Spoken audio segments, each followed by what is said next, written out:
And we're live.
What's happening, everybody out there in YouTube land? Thank you so much for tuning in. Rockin' Dave, North Fort Myers, Southwest Florida. Sorry about the drop out there. Really appreciate everyone's tuning in and really appreciate everyone's support out there. You might not see my mug right now, but you might see another mug later, see? The reason why I got the camera facing more of the guitar is because I'm going to do a little demonstrating. Kind of like you'd say, like a live lesson. Yeah. Jason Wade, how you doing, my friend? Thank you so much for tuning in. And oh yeah, Shauna Marie sings. Hey, what's happening? Thank you very much, Shauna. Thank you so much for also purchasing the CD. I really appreciate the support. You know, we have about 14 CDs. A lot of them out there. 14 CDs out there. A lot of them are in different genres, different styles of music. A lot of it will go under more of the jazz fusion, but I do have a couple of shred CDs. Let me see. Let me see if I grab them. See, I'm always prepared, right? You know what I mean? I think we're all like this. This is what we call live, not Memorex. And of course, my wife has been 100% support of everything. So yeah, this is I recorded this one, 2010, I think 2010, Deb. The Experience. Definitely more of the rocker. That's when I was using my BC Rich guitar. See, I'm getting a reflection from, look at that. See, this is what I mean. The back. I'm just jamming out a little bit, having fun. We also have another CD called Legend, which is definitely all metal. But I've got a lot of material we haven't released yet, so we'll be doing that shortly. Okay, I'm going to catch up on some of the chats out there. Sean Marine sings. Yeah, Mr. Michael B., thank you so much for tuning in. Yeah, Shauna, the mega singer. I watched today. I was in line at the bank making a deposit. And I just, decided to scroll on YouTube on my phone. And one of the videos that came up was Shauna Marie sings White Rabbit. So I listened to it, at the bank. I did not have my headphones or anything. I just took the speaker by my ear. And wow, that was awesome, Shauna. Because There's certain parts of that song is very tough to sing because the key that it's in, and you just nailed it, man. That was epic. Plus, I left a comment and someone else left a comment, um, but I didn't leave the comment about the backdrop. And I thought, yeah, that is a cool backdrop. You had all that natural wood finish in your house. So that was really cool. Really, really cool. Okay, so again, we thank everybody. I think we're at like 300 subscribers. That's another thing I wanted to mention. 300 or 301. I want to really thank everybody for subscribing to our channel because it means a lot. I think everyone uses YouTube to show. All right, guys. Sorry about that. Oh, you're very welcome, Shauna Marie. Yeah, you deserve it. You really earn it. I apologize about these dropouts we get. There might be some bad connections down here in Florida for certain reasons. I really don't know what's going on with that. But yeah, if anyone has not subscribed to Shauna Marie Sings, go ahead and do so because this is the great thing about YouTube. Okay, when people who sing great, and let's say you don't have access to a band, and with the availability of the backing tracks and things of that nature, this really gives everyone that truly has talent, a platform to spotlight their talent. And I am so 100% for that.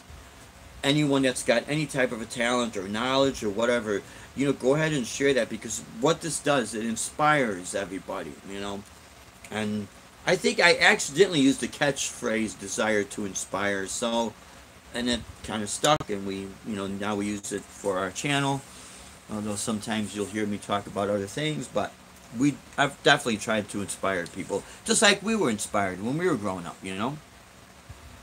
But I really do think this is a great time for independent artists because without the platform of YouTube, man, it'd be back to the struggling days, And it was tough. It was tough, but we got a platform now. So I'm not against people using backing tracks, and I come from the era where we played in full bands, But here's the reality: a lot of clubs don't have a budget to pay a full band, so you use everything to your advantage.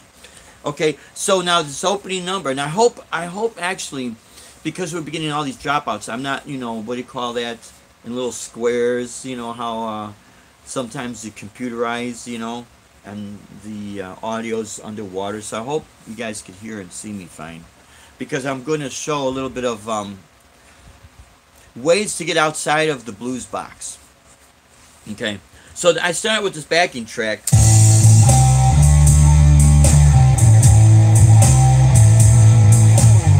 I'm going to just let it play so you hear the rhythm.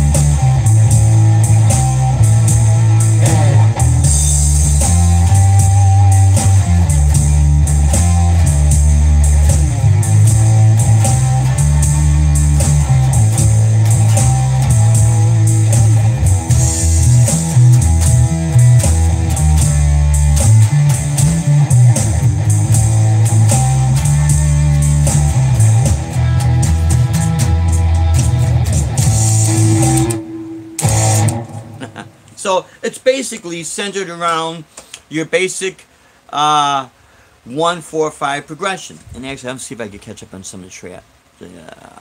Yeah, send me a message about how to get to this. Oh, I gotta run. Yeah, no problem. Yeah, GIT, we definitely will do that. Yes, no problem at all. Everyone, when people got to take care of things in life, absolutely. Like last night, I think it was last night or the night before last, Shauna Marie was also helping her daughter with homework. And the family and responsibilities always come first. So all things can be done, yes. Oh, excellent. Thank you so much, Shauna. I really appreciate it. The title, Malaya, and the cover of it, that was a hotel we were at when we were in Cabo San Lucas. And actually, when we were in Cabo San Lucas, this is part, well, although you can't really see because what you can see is the back part of the ocean. But when we were there, we met Michael Anthony. That's Michael Anthony from Van Halen.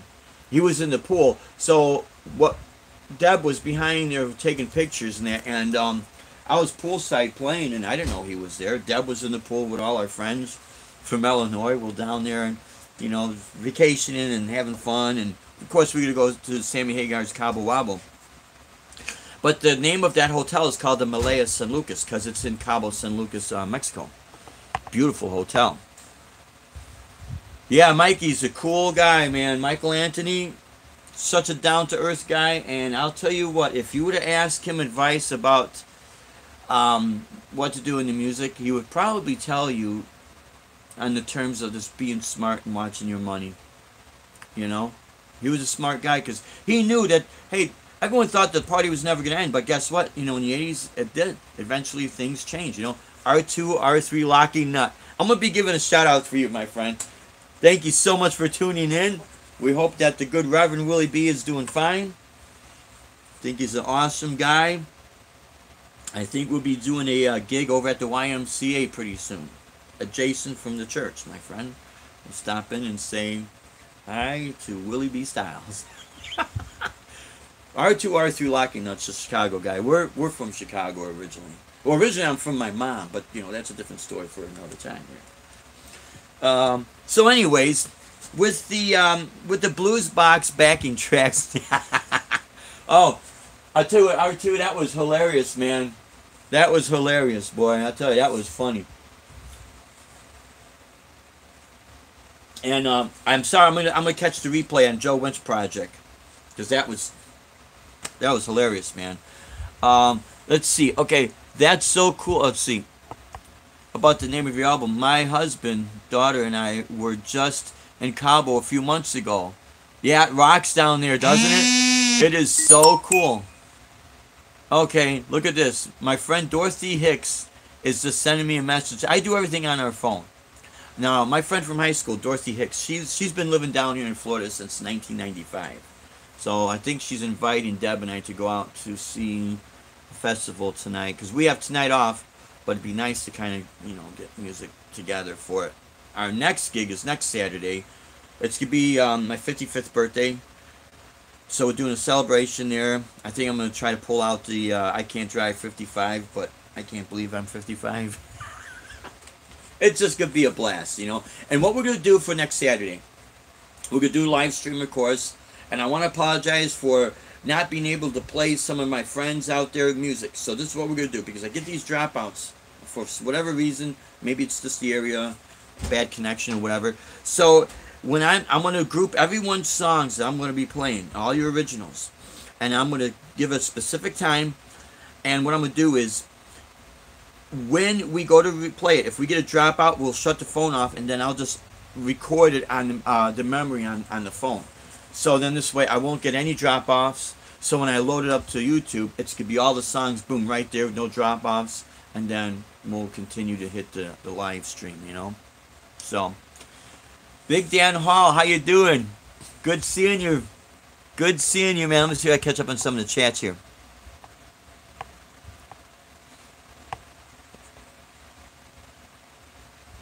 Oh, that's right, R2, R3. You better believe I'll shout that out. Michael B, yeah. I love that. Dude, that is so awesome. See, this is what's so cool with YouTube.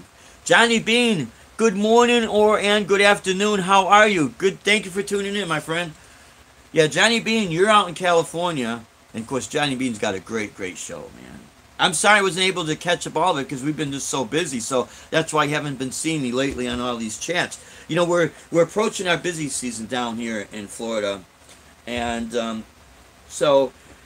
but at the same time, a lot of people have known about what's going on with the red tide and all this with Florida water and that. But so we're kind of like in this limbo state. But I just gigged last night, so at the restaurant I play at. So you know, we're still going strong. But some of the places they want to see what's exactly going to be happening. But we are starting to see snowbirds down here in tours. And I want to say hi to Janice. How are you? Again, thank you for tuning in, and everyone's saying hi to each other, which is great. I mean, you know, connecting. Sorry, guys. Sorry about this. I don't know what's going on, man. So, yeah, it's great that everyone subscribes to everyone's channels. Everyone says hi to each other. Everyone's welcome on my channel. Everyone's welcome to the spotlight, to share everything, man. This is what it's all about. Okay, so what I was going to say about my opening track here, Dry Heat 480, How you doing? Sorry to hear that, but hope you're feeling better. Hey, yeah, try heat. If you're not feeling well, hope you are feeling better, my friend. Oh, I'm sorry to hear that, man. Yeah, you take care of yourself and do what you need to do, man, because, we're all getting older. I don't like to say it, but it's a fact, and, it gets... Yeah, we just hope you take care of yourself, and thoughts and prayers out to you, man, because people's health and people in general are more important than anything else, you know what I mean? Okay, so what I was gonna say about the 1-4-5 progression. A lot of people, when they hear these numbers and these formulas and all this other stuff, it gets confusing. It used to confuse me a lot, and there are certain things that still do confuse me in music theory. All these formulas and Phrygian, dominant Phrygian. I know what a lot of this stuff is as I play it, but sometimes I have to really think about what it is, Or if someone asks me a direct question, and sometimes I have to whip out my theory book or my scale book. Okay, look at it. Okay, here it is. So, this is how. Arvind Gant, how are you? Thank you for tuning in, my friend. Oh, you're driving into... Oh, sorry, Okay, you're driving into... Ed Dana, what is happening, Blab Fest? I like that, huh? I think Johnny Bean said he's driving into San Francisco. I hope all is well up there because it's not too smoky there. It's smoky here, driving into San Francisco in a bit. Wow, I'll tell you what, man, with those fires raging like that, it's like, what is going on, I know down here in Florida, if you flick a cigarette out and you're caught, I think it's like a $300 fine or something like that because it gets so dry. And, especially by you because, we have... we have the tropics are here, and we do have areas where there's dryness and all that. But I think California has more dry spots than down here in Florida. So, it's just real unfortunate that people are so disrespectful, in the parks, and they just trash things and whatever. That's the problem, So Johnny B, we hope you're safe and you stay safe there, man, because we don't want to lose any of our good YouTube friends, man. Don't like to hear that, Okay, so here we go. Thanks, everyone. Been catching up on relay. Yeah, that's what I gotta do too. Dry heat. But yeah, you definitely get better, man. We're having a blizzard up here. Yeah, Ed, I heard about that, man. Down here, yesterday it was really humid, man. Like, holy crap,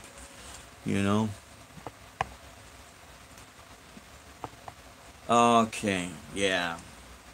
So, and yeah, everyone, continue to, Yeah, you're very welcome, Johnny B, because like I said, friendship and people's health and well-being is more important. Everything else is secondary. Family and friends, it's very important.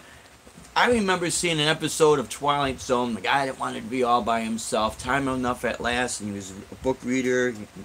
Nuclear bomb went off, he's all by himself, then he breaks his glasses, now he's got nothing.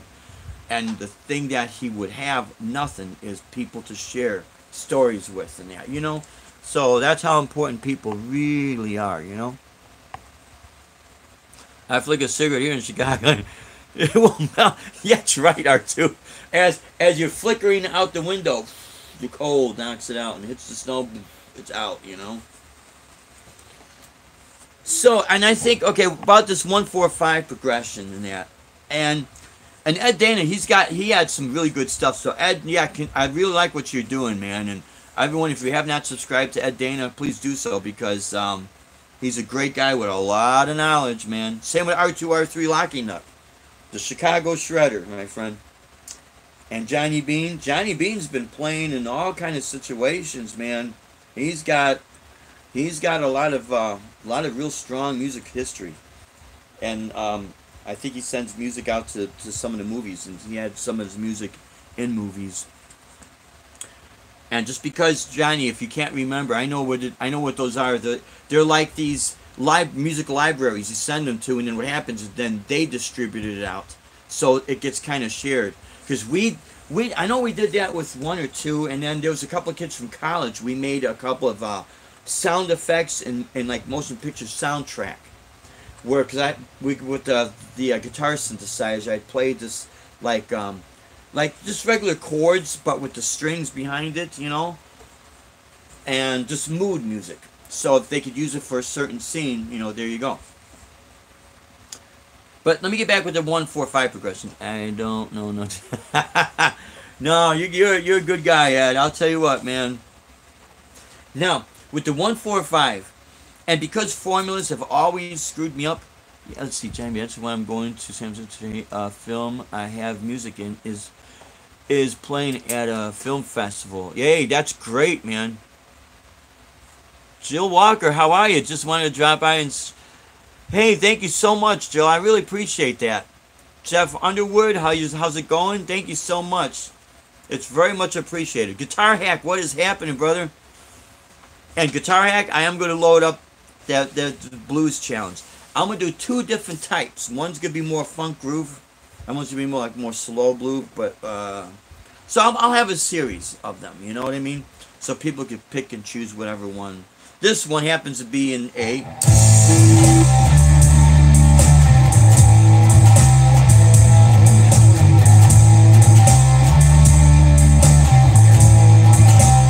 Okay, so I'm going to stop that track, and I'm going to show you exactly what it is I'm doing, okay?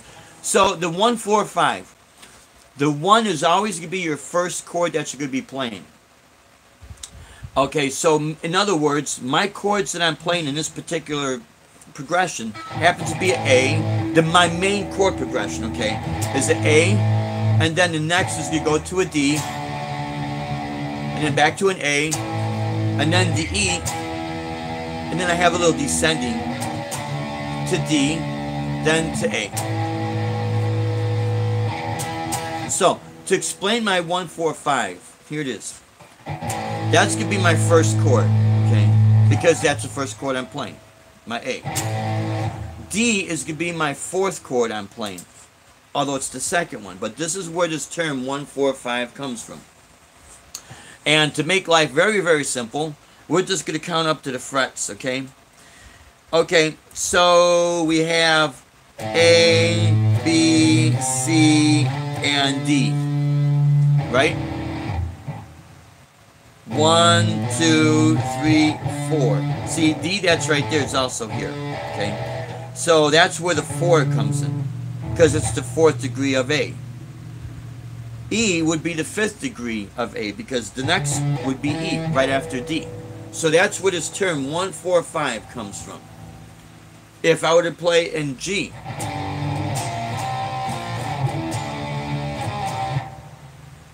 G would be 1, C would be 4, and then D would be 5. So that's where all this comes from. And please, absolutely, put up all your opinions and all your guys' knowledge up there. Absolutely, because this whole idea is to help people understand this. Now I'm explaining how I understand things and the reason why I do what I do. Okay. I know all my notes on the fretboard.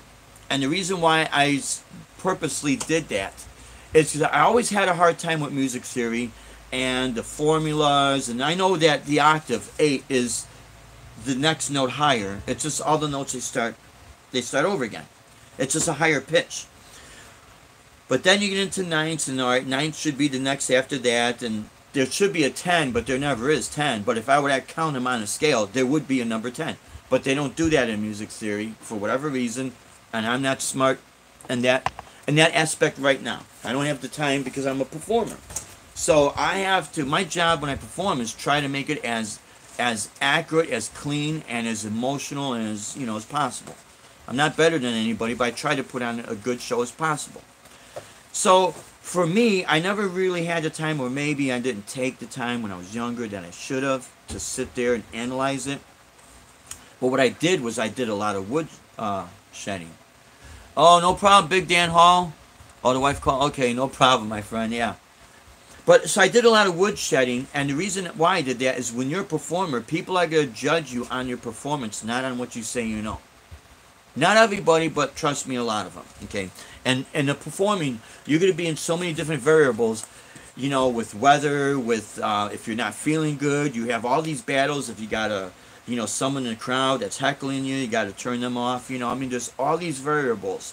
Sometimes it's dark. Sometimes you do an outdoor gig, and the sun hits your pedals, like the older pedals with the black screen and the red LED lights. And when the sun hits that, now you cannot see anything because the sun just washed everything away. Okay, so that's why I do what I do. But I will tell you one thing. Since I know all my notes, I mean all of them when they're laid out, when people would get together with me, a keyboard player, or if it's a saxophone, whatever the case might be, and then they start talking theoretically, and it's something that like I can't really relate to, you know, I would simply ask them, what are the notes that you are playing? And not particularly in this order, but what are the notes in the order of low pitch to high pitch? And if they would tell me, I find it, and boom, the job is done. Because in rehearsals, when you're doing shows, if you're renting out an hourly room, you'd only have so many time, and that's not the time to recite a theory class. That's the time to get rehearsal done, because you're out there to do a performance. You got to get the performance as flawless as possible. Okay, but it's not anything to okay, no problem, Johnny B. I totally understand. 2-hour drive. Yeah, I hear you, my friend. Hey, and you drive safe, and our thoughts and prayers are with all of you guys out there in California, man. We really hope that no one gets hurt out there, man. So yeah, you definitely stay safe, and thanks for tuning in. So that's why I do everything with notes, actual notes, letters, not numbers. Because see, numbers are movable, but the notes are always going to be right there. And I'm going to give you a real quick example. And then I'm going to start to go into some of the playing and like the blues box thing and that, and how to get out of the blues box. So here's a really good example of a chord that has two names that would confuse a lot of people. And there's many of them, but this is a good example of one. Okay, we're on the 2nd fret, and let's see if I get the volume up.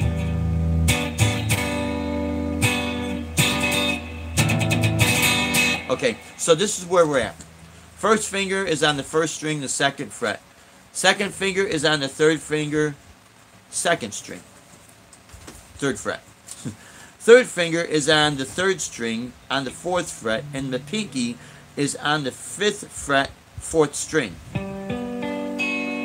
Okay, nice sounding chord. G major 7. Also known as the E minor 9, okay? And it's because we have relative keys. Now, I'm not going to go too far to bore people out there.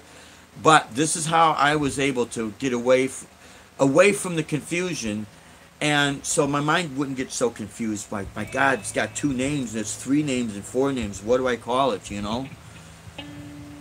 I would always call this a G major 7. The only reason why I would say that is because here are the notes within the chord. That note is G. My 3rd finger, that's B. My middle finger, that's D. My 1st finger is F sharp. I do not see any E note in there at all. So when I used to teach heavily, I would tell my students, always try to do things as simple as possible in the learning curves. So this way you could build a solid foundation. You will never be confused. And even though sometimes I do get confused about terminologies, when I ask people, what are your notes you're playing? Boom, I could instantly find it. And what it did for me, it made life so much easier, so that when we would get together and rehearse for a performance, there'd be so much less time on analyzing chords and does it have this name, but what's that name to it, and this is the relative theory to that. And you don't have time for that when you're a performer. You got to get the job done, you know. So, and I'm not knocking music theory. I think it's great, but it does have a place and time. And at the rehearsal spot, if I'm playing with someone that's not that knowledgeable, I will never try to use what I know to put them down. Never do that, because I'll tell you what, when you start doing that, people will not want to be around you, because they're like, okay, this guy's a know-it-all and I can't get anything done. And it's almost like they're putting me down because of my lack of knowledge. And I do have lack of knowledge. My lack of knowledge isn't all these formulas, because it would confuse me. And again, once you learn all the notes on this fretboard, They could use fancy terminologies, but you could never be confused because when you ask them, what are your notes? Because there's only 7 notes and then 5 variations of those 7 notes, and all they're doing is repeating over and over and over again, just going in high pitch, and then you'll never be confused, you know. So I hope that doesn't, you know, disrespect anybody out there that's very knowledgeable in music theory, because that's not the point. The point is make life simple. Okay, so again, this is the chords I'm using for this chord progression. And actually, let me go back up to the patch I had. Blah, blah, blah. Okay, so my A is my 1, my D is my 4 in the chord progression, and my E is my 5. 1, 4, 5. That's what it means. Now I'm adding little, like I want to say, notes within there to give it a little bit of a groove, so it's not just the same old, same old. So I'm playing A, C, D, D, C, A. Even though I'm not hitting that root note, that's part of A5. C, A. So it sounds like this.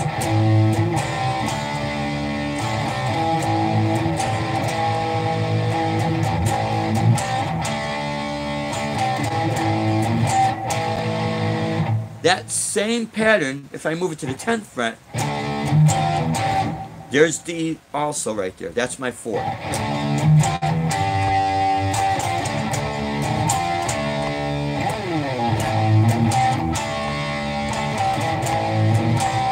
Now my E on the 7th position.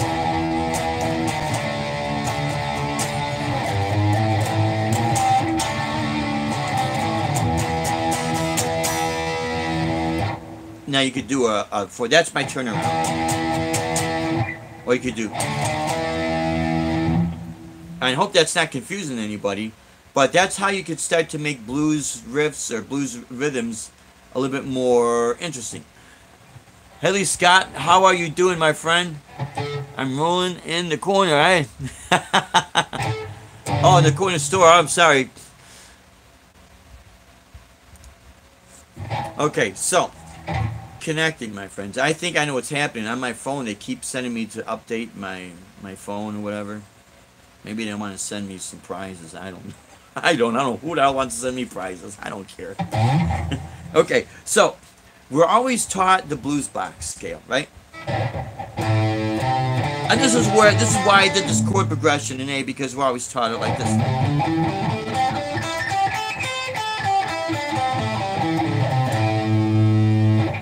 You could do the same thing on the D, which would be 10th fret, which your D will now become your 4. You know, 1, 4, 5.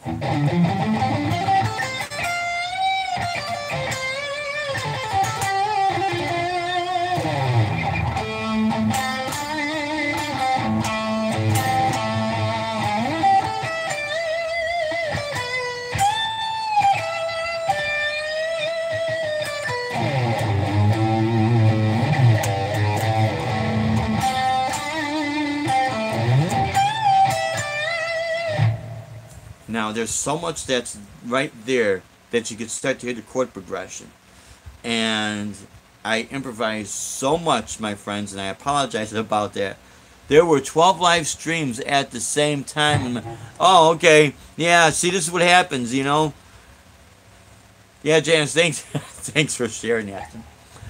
That sounds so good. Well, thanks, Shauna. Thank you. I really appreciate it. Now, when we talk about the blues box scale, and so many times people they feel like I'm stuck in a rut, that's all I know, and they'll do their trills, you know, this they call a trill. All you do is hammer-ons and pull-off. A hammer-on is this, a pull-off is this. You can strike the note and pull your finger off while you have that fret. A hammer-on is you're actually hammering your finger down to that note. When you do them in rapid sessions, those are called trills.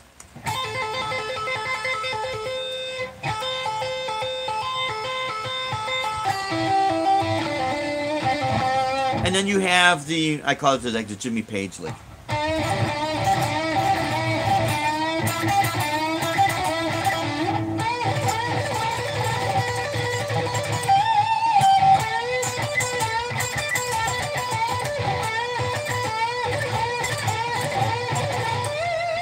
Jimmy Page made that famous, but he did not invent it.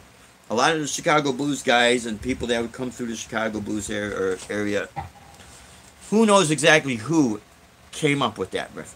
But that's definitely a recognizable riff, lick, in Whole Lot of Love. Or, yeah.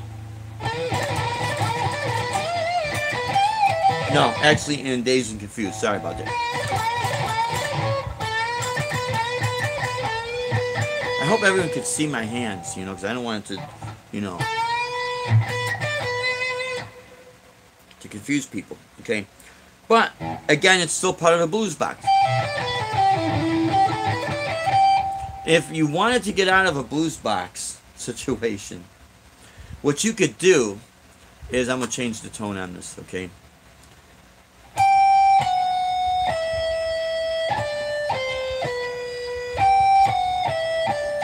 Now what I just did here is my pinky, instead of going from my pinky to my first finger, I went pinky to my third finger, which is a half step, to my index finger, which would be a whole step, because there's a space I left in between there.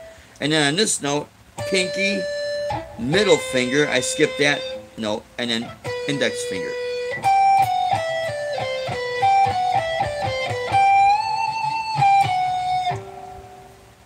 Now what you could do with this, do combinations. And I hope to God this is not confusing people. But this is like one of the easiest ways to just get out of a blues box situation. And what I'm going to do for this, I'm going to create a quick rhythm here. I won't do any drums here. Let's see. But what I will do, because this has an eternal looper on the RP, the same concept that your 1-4-5 is on A, D, and E, you could use for C in the 8th fret position. C, F, and G. But I'm going to do all minor 7th chords. 8th fret, C minor 7. 8th fret down here, F minor 7. 10th fret is my G minor 7. And I'm going to show you exactly how this could work. Okay, so here we go.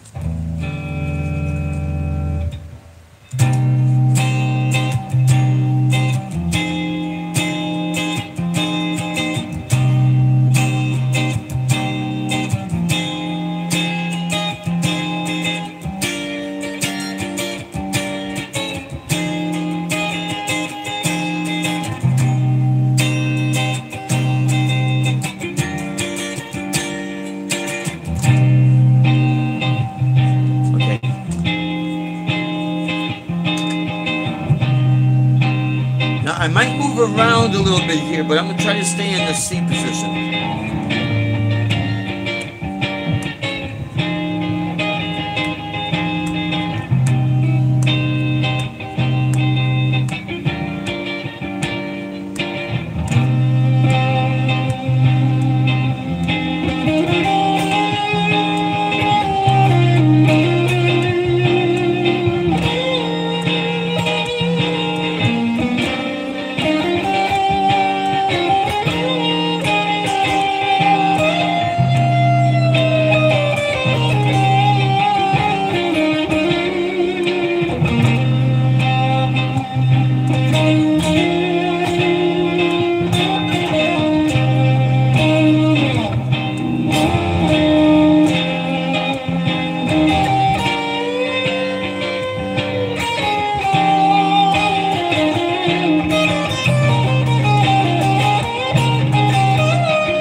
So, because the lack of amount of time this has on the Digitech, the effect processor, it only has like 40 seconds to loop. I cannot do an entire, loop. So I kind of fell off a little bit there.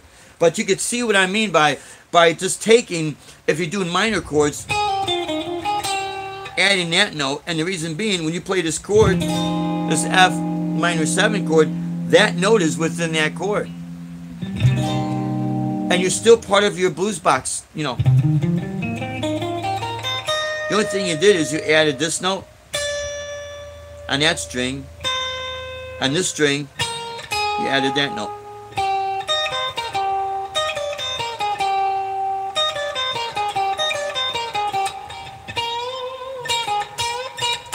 Where the real magic comes in is your expression of how you play the notes. For instance, when you do bending, and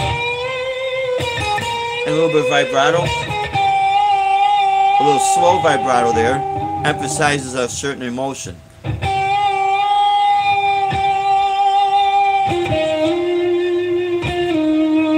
And your slides too. If you do a rapid slide, well, let's say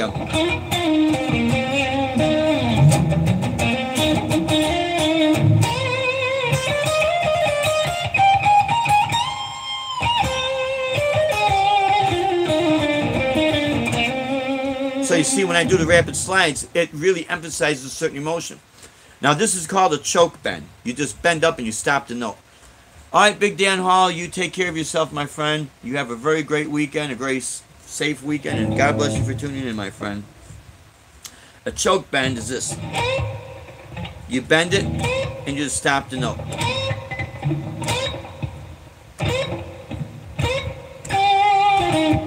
So depending on the rhythm, you could do this as a very rhythmic type of a phrasing.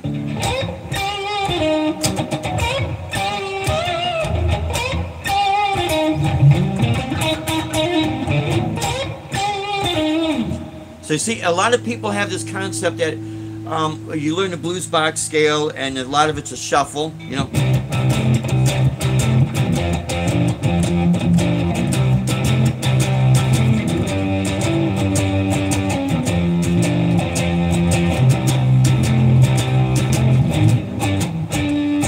So a lot of Chicago blues would get, you know, categorized as a shuffle, and some of it was, but a lot of it wasn't.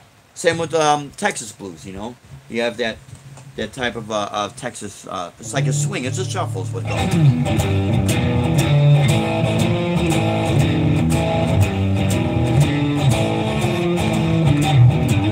You know, so that's what that is there. But you also have groove-oriented blues, you know.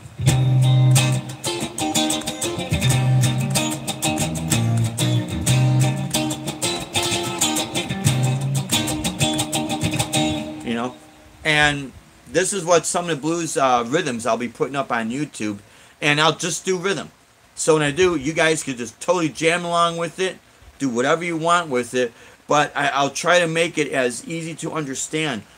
Simple ways to get out of a blues box. You could still use your blues box scale, and I would never tell someone don't use that, or if, you know, when you start learning all these modes and that, you kind of forget about the blues box until you realize, you know, that also has a place in music. Never use what you like to do. That's my point. I'm going to call for the drum pattern again real quick here. And what I'm going to do is set this to a more groove oriented. Let's see what we get now. That's just it. I'm going to speed my tempo up.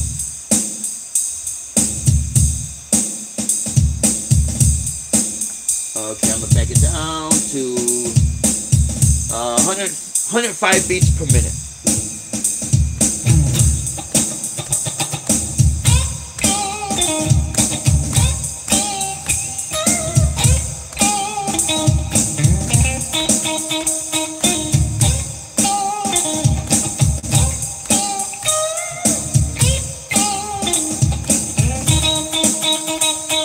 Now all that is a blues box scale pattern. I'm only picking certain notes against the rhythm. One thing that helps people, if you get used to tapping your foot, whether you got a drum machine going on or not. If I turn the drum machine off, I can still basically get into a certain groove.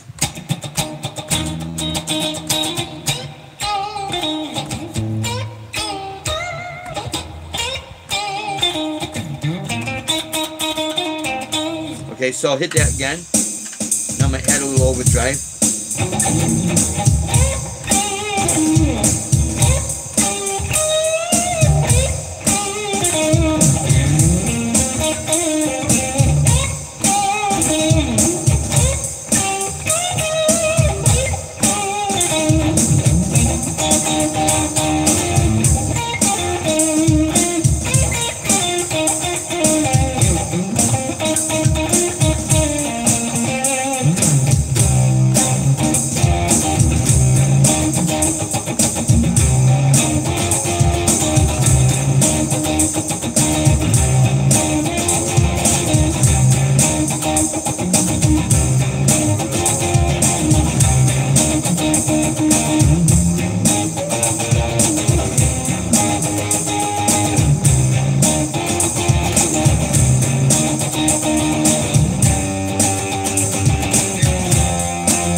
So, sorry about that, guys. I get a little carried away, you know. But you see what I mean? There's so much that you can do, even with a blues box scale. It's the perception. And if a person is interested in a lot of blues, playing blues style, man, just especially what we got right now, you know, available to us, just check it out and find out the stuff that you really like. Another thing that helps is the more that you listen to a certain style of music, especially over the course of time, you start really internally picking up on those rhythms. And once you got them locked in your body, like right into your head, and it becomes like second nature, you could just, right off the top of your head, start to create things. So it's connecting. I am so sorry about this, guys. Yeah, there could be more to the pentatonic scale than people realize. Yeah, Ed Dana, absolutely, absolutely. And even just with its simple pentatonic, you know, pentatonic comes in from 5 notes, you know. There's different aspects of playing them in an order. You know, we're always, let's say, basically we learn and taught, and we see all this, you know.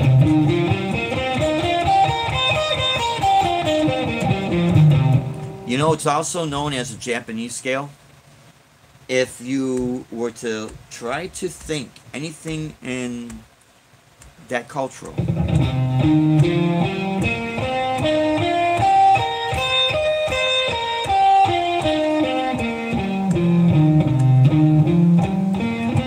where you could really hear it, if I had my guitar synthesizer set up, there's a certain patch that have like these blocks, Oriental. And when you play it, it actually sounds like from the Orient, you know, from Asia. And it's just absolutely beautiful, you know. If you play it and you start thinking in terms like that, then you play that simple scale, you could hear.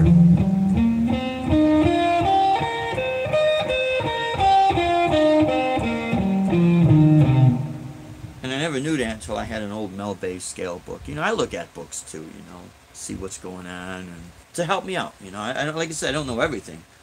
I just try to be creative with what I know, and that's basically the point. If you're a creative person, trust me, you don't have to have all this wisdom to create music. And hopefully that inspires people to help them along their journey and learning, so that they don't feel like they're like left out or they're not good enough. Because I'll tell you what, all of you out there, you're more than good enough to play with me. I'll tell you that right now. I'll never degrade or devalue a person. That's horrible. Okay, so I wanted to get rid of that. Okay, so I hope that helps everyone out there, right? You know, a lot of times I get asked about my rhythms. Okay, this would be on another subject for another time. There's 2 songs that help spark my rhythm. Randall Fisher, how are you doing, my friend? I'm going to be doing an unboxing in just a moment. You're going to love this. It's going to be epic. Okay, but that type of a funky groove rhythm. Again, growing up in Chicago, being by the blues and the jazz clubs, and they were literally down the street from my house. With the windows open, you could hear everyone playing, you know. So when you grow up in that atmosphere, it becomes part of you. This is what I mean by the more you listen. Why I do my 4-finger exercises. I would do simple. I'll turn it up a little bit so you can hear exactly what I'm doing.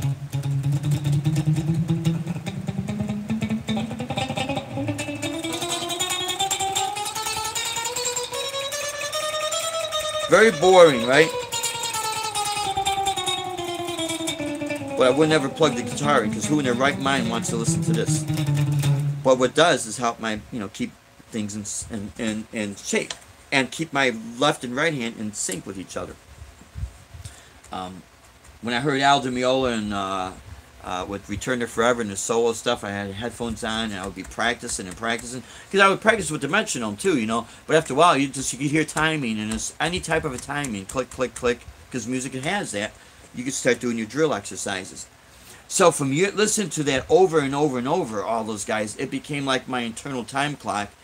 That's why I could play some of the Latin stuff, and I'm Irish, so go figure, right? But 2 major pop songs helped me with those rhythms. And it was just so simple. I don't know, I was just, you know, lazy with the pick, right? You know? One is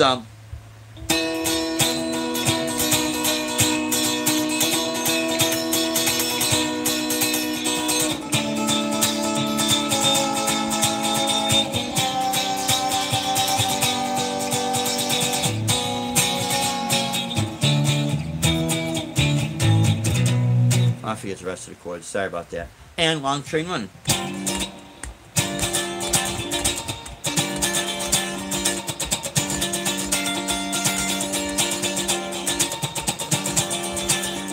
So the best way to develop this type of a rhythm, you can mute the strings, just have a loose wrist. Now, if you notice, I don't know if you can see this, when I go down, I got the tip of my pick coming facing me. When I go up, I have the tip of the pick facing down. It's like a brush. Because if you try to come up with the tip facing you, it's going to sound horrible. You know? So this is the basic way to build on that type of a rhythm. Now that syncope, oh, you like that? Yeah, there's a lot of stuff that's in there, Shauna, that I never realized. Never realized. So it's some of the Japanese scales, and then music that's all over the world in general. There's so much stuff that's in there. It's incredible. So what helped me with doing rhythms like this,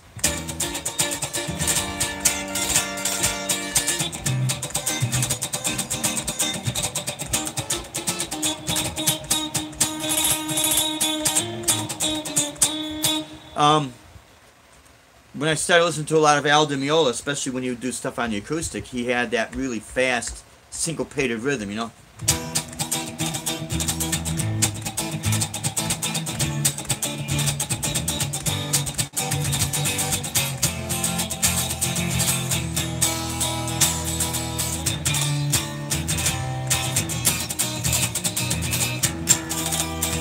So over the course of time, just constantly working on it, because it just fascinated me, you know? And like anything else in life, the more you do, the better you get at it, right? That chord progression is from the live version of Mediterranean Sundance, you know?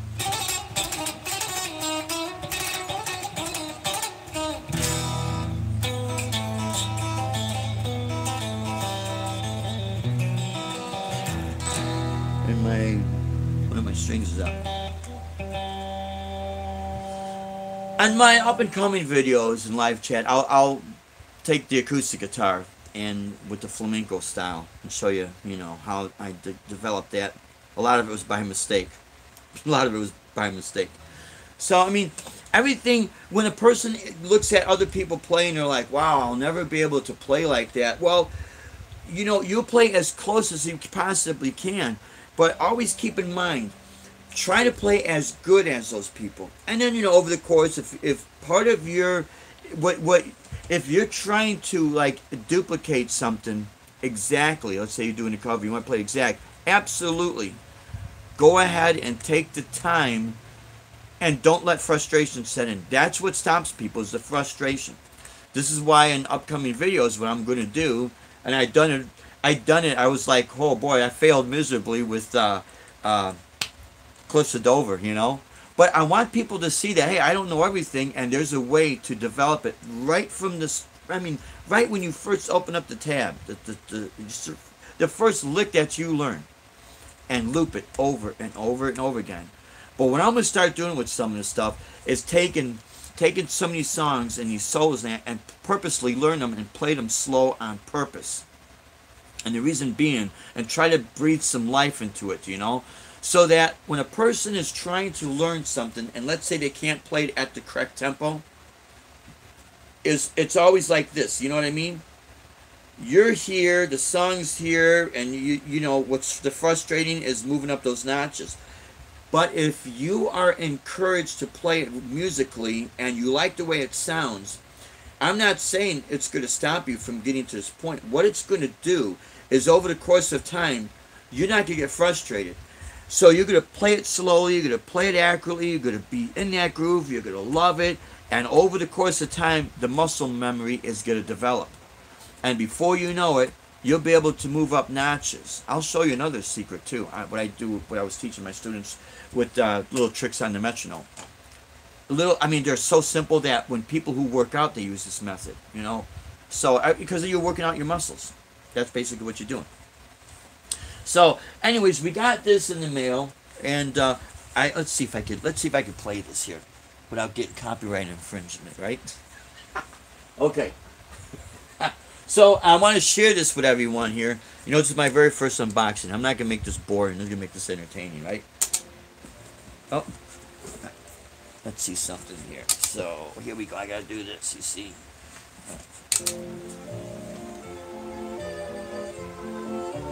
That nice? So we're going to use a little X-Acto knife, right? Remember, you grab it from this end, not that end, because you could cut yourself. I watched many videos, training. I used to do HVAC in the training videos, so let's see. I got mugged last night. That's what it says on here. Let's find out what it is. So you hold the box. If you're right-handed, you do it this way. If you're left-handed, you do it the other way, right? And always down, right? So you go like this, and you make your first impact, you know, your first penetration. You very carefully go like this. Don't cut yourself. Get tissues and band-aids if you need them.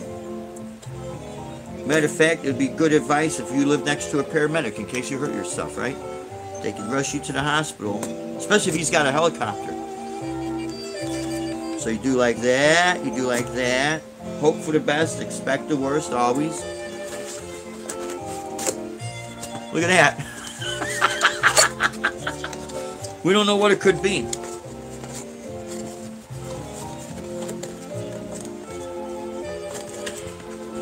This only can happen to me, right? Live. Open up that side. You know, paper cuts are just as dangerous as knife cuts, my friends.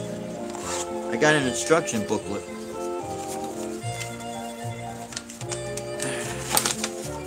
It says, ha ha, sucker. It's empty. No, it's not empty. Let's see what's in there. It's an instruction, but you know, guitar players, we never read instructions. Hey, right, R2, R3? Oh, look at this. Ta-da! The Joe Winch Project. It came. Look at the contours on that handle. Look at the shine, the glossy finish. Whoa. Look at that. It does come in different colors. I wonder if they have like flame finish. I don't think this is maple. This might be mahogany. Or it could be ebony. I don't know. Right? See that? From the Joe Winch Project. Subscribe to Joe Winch, my friend. Now, what's really cool with this, you can enjoy your favorite beverage, you know, I don't know, with any style of music, blues, rock, jazz, flamenco, rap, if you like rap, you know, country, whatever. And you could enjoy any beverage in there. I think I might fill up with some grape Kool-Aid. Contact the Rev.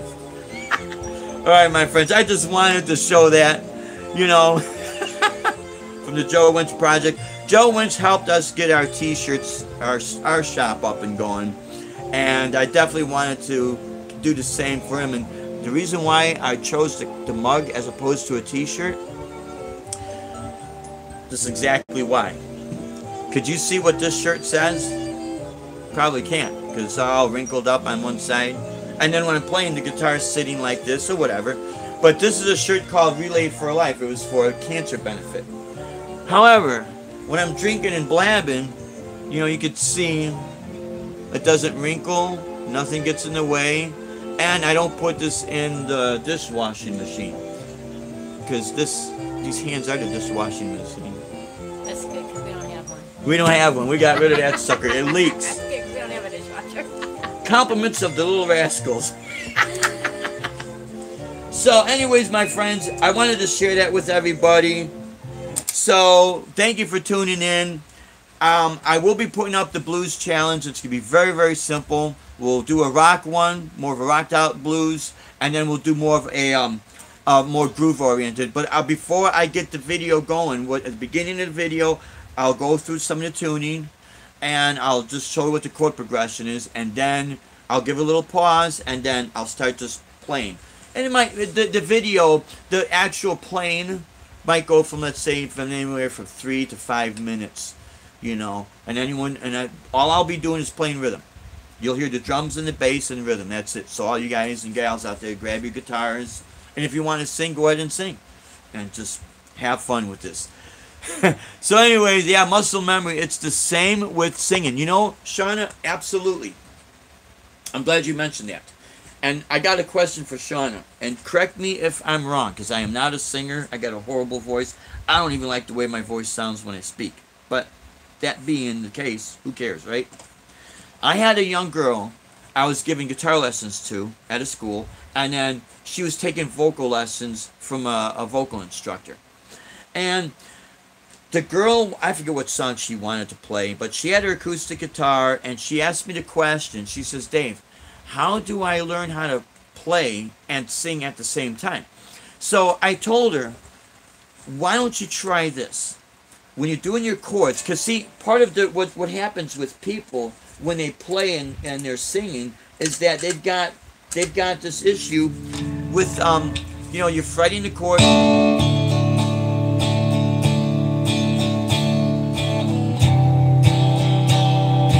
So there was a chord shift. There's another chord shift, then back to the chord, right? So I tell her, if you feel comfortable, just playing the chords nice.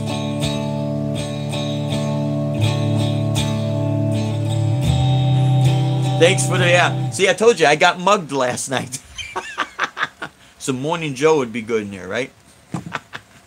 So I told her, in the process of playing, if you don't want to physically sing, think of the words, think of the melody, and move your mouth. Because what it is, it's a coordination factor. So I don't know if, Sean, if that helps. And she said it kind of helped her.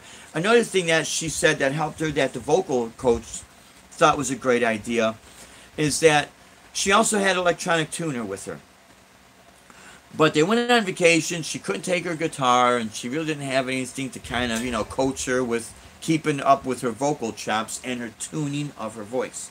So I told her, I said, next time you go on a vacation like this, bring your guitar tuner, and if you practice your scales, well, you don't have room in the car to bring a keyboard or a guitar or anything, but a little electronic tuner, and you could do this. If you're not too shy, because in a hotel room you're all in the same room together, and just practice your scales right into the little microphone on the tuner, and watch the indicator if it's flat or sharp. Chances are it's going to help you get right there to tune your voice. So, and I told her, I says, but this is something that I only see because I do not sing, so that might help. I said, but always check with your vocal instructor. So when I asked the girl that was the vocal instructor, she says, Dave, that sounds like a great idea, because a lot of my students are young kids. Then they go off to spring break, and they're going here, and they're going there, they're in the car, and they're not practicing. Then they come back for lessons, and they're all, embarrassed that they did not get practice, so their voice is a little out of tune. And she said, that sounds like a great idea. I said, well, the vocal instructor, her name was Lisa. I said, Lisa, I don't know any better except for what I do, so if it could help, hopefully it can, Anyways, my friends, I thank everyone for tuning in, and we'll try to do a live Rockin' Ibanez on Wednesday, because we're still trying to work out some of our live gigs scheduled down here, where I might be picking up a Wednesday. But we will definitely be live streaming next Saturday. We'll do a live stream like we're doing today. Next Saturday we'll go live from our gig, and in between there I'll put up a couple blues sessions. And again, my friends, thank you so much. The great guitar community out here, you guys totally rock. We love you all.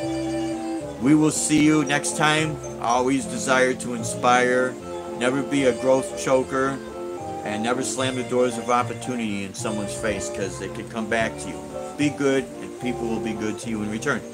Anyways, you guys rock. Metal X, you totally rock too, my friends. Shauna Maria, you guys are great. R2R3, everyone out there, God bless you. Until next time, God bless, and rock on, my friends. You take care. Here we go.